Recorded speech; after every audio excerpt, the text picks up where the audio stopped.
Rocky, join me. Rocky Sisson, come on up, Rocky.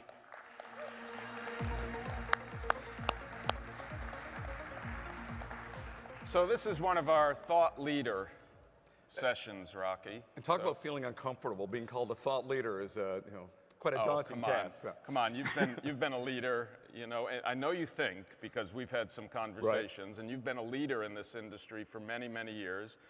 Most of the audience knows your background with Clear Channel, and now you're off doing some of your own things. So tell me what you're doing and some of the things you're thinking about right now.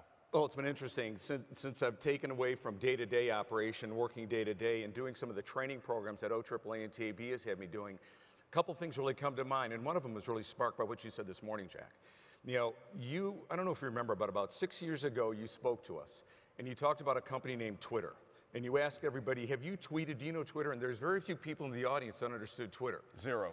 No one. Zero. Yeah. And you were standing in front of us. And today, if you add up all the publicly traded outdoor companies, the market capitalization of Clear Channel, CBS, all these companies do not equal. I mean, you can double their market capitalization, and they do not equal Twitter. And then you talk. Is that true? That is true. I added it up again this morning just to make sure, because I thought you'd question me. So tell me the companies you're including. I'm just including the publicly traded, you know, CBS, Clear Channel, Lamar, JCDecaux. Don't equal the market cap of Twitter. Don't equal, if you double them. Wow. They don't equal the market cap of Twitter. And then today, what you were talking about with embracing change and what's going on, but not being a change agent. The one thing I have seen on these sales trainings they're doing that is that's interesting, and also what I keep hearing from our customers is that, and I'm talking to out-of-home account executives a lot right now, is they live in a vacuum of out-of-home. They can go in and talk about assets, they can talk about location, they can talk about traffic, but and that's where it stops. Their ability to talk about how out-of-home works within this media ecosystem, how it can drive other media, how it can support other media.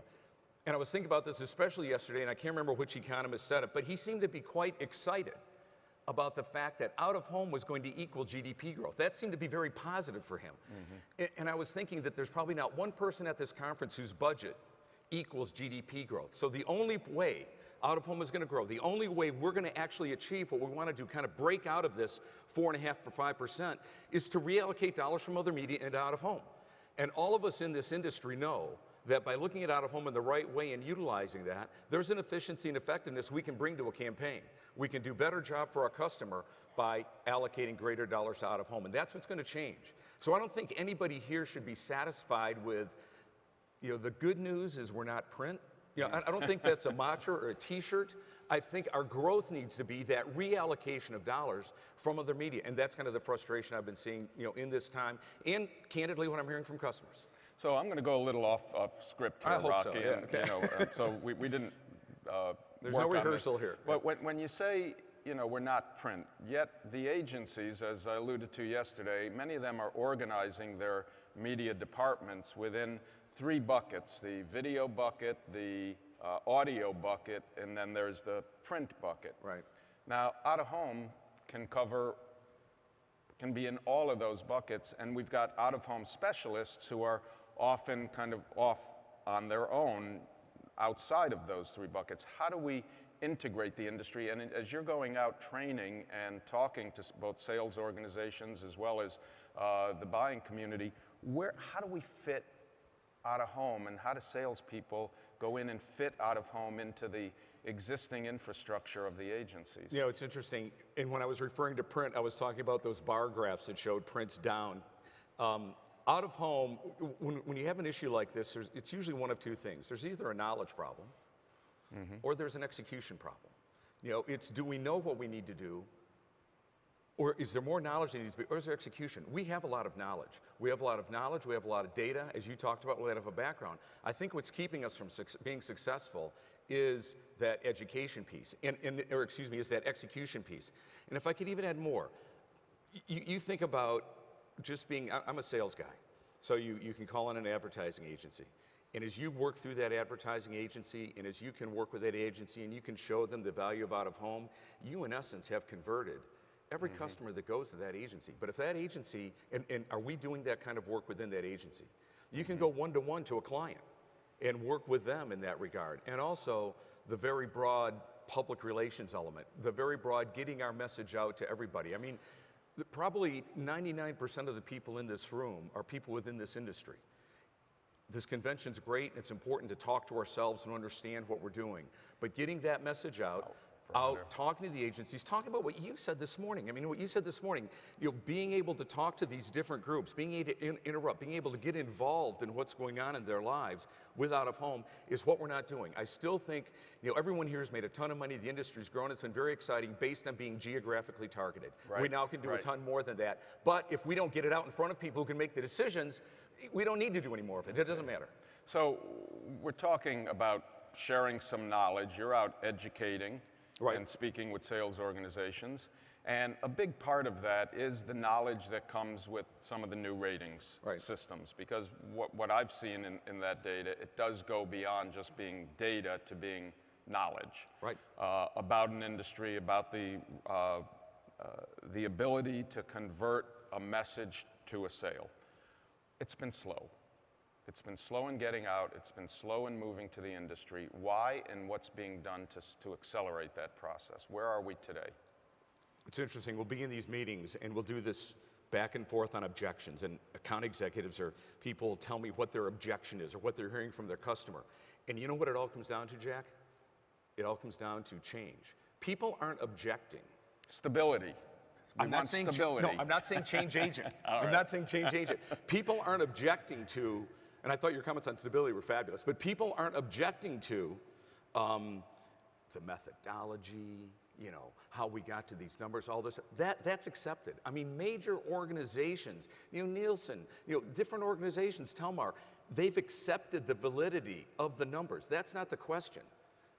What our folks aren't doing a very good job with, and I'd say our folks, I'm talking about on the sales side and on the buying side, is dealing with the change element of what's going on. So someone will give them an objection, someone will say it doesn't work because of this, and then run off, and frankly, they try to answer that question with more knowledge, but that's not the issue. It's change, and it's training on how to understand change, how to drive change in the industry, how to drive change into your clients, so they can look at out of home in a new and different way. And I just have to add one more point. Wait. And I'm not talking about me. I'm talking about just something this industry has suffered from, I think, is the lack of weight in schedules. Because of the lack of really solid data in this regard to show the impact. I know there's work being done right now on ROI. We sell ourselves short. Right. We go into these markets and we buy, we sell a car dealer one board and then they spend, then they buy 2 full pages in the newspaper and they try to compare. We sell ourselves short. And outdoor needs to increase weight. We need to be driving that message with our account executives, with other agencies. So, frankly, Jack, when there is a cancellation, the needle moves on both sides. And I think driving weight, utilizing the incredible knowledge we have is great for that. Jeremy Mail of CBS Outdoor told me that in the UK and Europe, outdoor is a much larger share of budget. Out of home is much larger share, maybe 2 to 3 times what it is in this country. So as you're out there talking to sales organizations, how do you make them more comfortable asking for a bigger share of budget, asking for more weight in the schedule? They've got to move out of the world they're in. They're in this world of being, they think a board, they think a buy is a win. And they've got to move from that fact to share. You don't win anything by getting, you look at the top advertisers, all of them buy a little bit of outdoor, but frankly, if you look at the top 50 all national advertisers, they're not that represented in the top 50 of out of home. They buy a little bit, but that's not a win. A win is share. A win is share, and when I say share, it's not just a dollar grab, it's being a significant enough part of that media schedule that you drive the needle forward for them, and you become actually more important to them. I mean, we've been at 4.5, you had the thing up, we were at 4.5% of media spend in 2000, in the go-go years, all the way up to 2007, when things were phenomenal.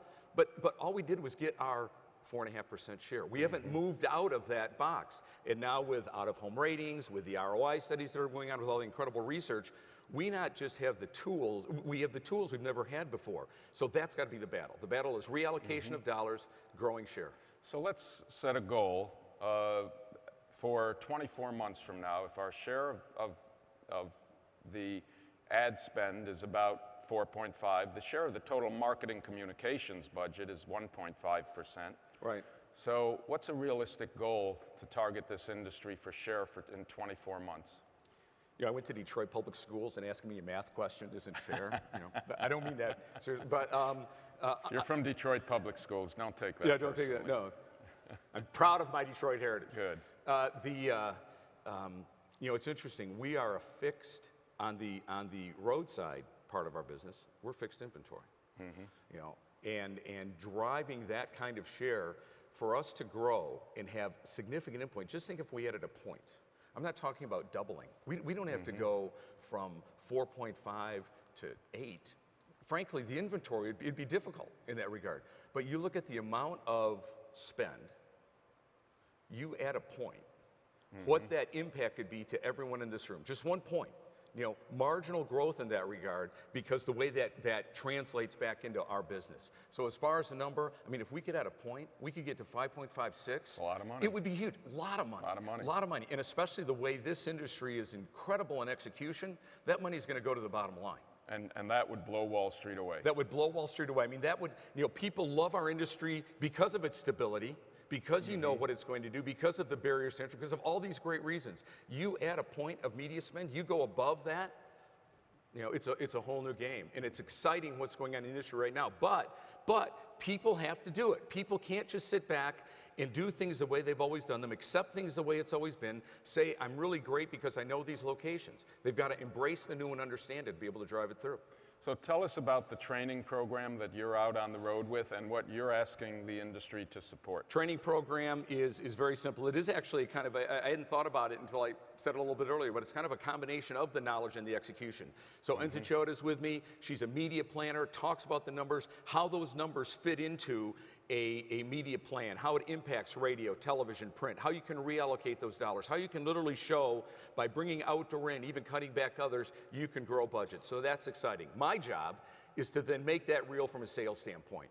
And I don't care if you're a large national, you're a national account executive dealing with large customers, or you know, you're following around the owner of the furniture store, you know, trying to talk to him about what's going on. Bringing this element in, bringing the TAB out-of-home ratings into your presentation, not changing your world, make it a part of what you do. Why leave that on the table? I mean, Arbitron, or Nielsen Audio is measuring, I mean, the smallest market Nielsen Audio measures has a population of 67,000 people. Those radio AEs every day are talking to customers about the audience they reach, and then we go out there and say, we got a bunch of boards, some of them have got to be your customers. We need to be more specific than that and be able to talk that language. And who's the target? Who are you I tell you, going the target range is, I think the target are those people that are open-minded. The target are those people that are ready to learn, ready to change. Frankly, you bring an account executive into our industry from television to radio and another media, they get it pretty quickly. You know, they understand how it all works. TAB out-of-home ratings are simple. They're all stated in the same language.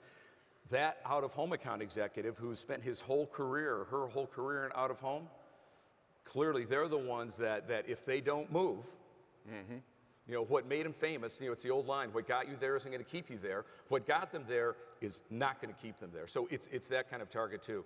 And then it's a lot of discussion. One of the things that's been very successful about it is we do it in a market, we bring people from multiple companies in, and we're talking about the numbers, we're talking about out-of-home in the same way. And I think we leave with some real strong consistency. Good. Anything we missed? Anything you want to add? I could go on for quite a while, but my last point is just going to be for the out-of-home account executive of the future. I just want to amplify what I said, Jack, because if all you're relying on is your geographic knowledge, you know, you're going to be, you know, selling perms in outer markets to flea markets and fish camps and things like that. And then you're going to see someone that has come on and that has taken advantage of the things you just talked about this morning. I mean, that should be taped and sent to everybody because that is where we're going on the future. If you're not going to embrace this change and grow, you know, that's what your future is relegated to. So that was the message I'd like to get. And I send that message not only to those that are selling out of home, but those that are buying out of home that only buy out of home. Same problem on the other side of the table if that's the only world you live in. So that's my message. Rocky, you are a definite thought leader. Thank you. Appreciate Good to see you. Thanks.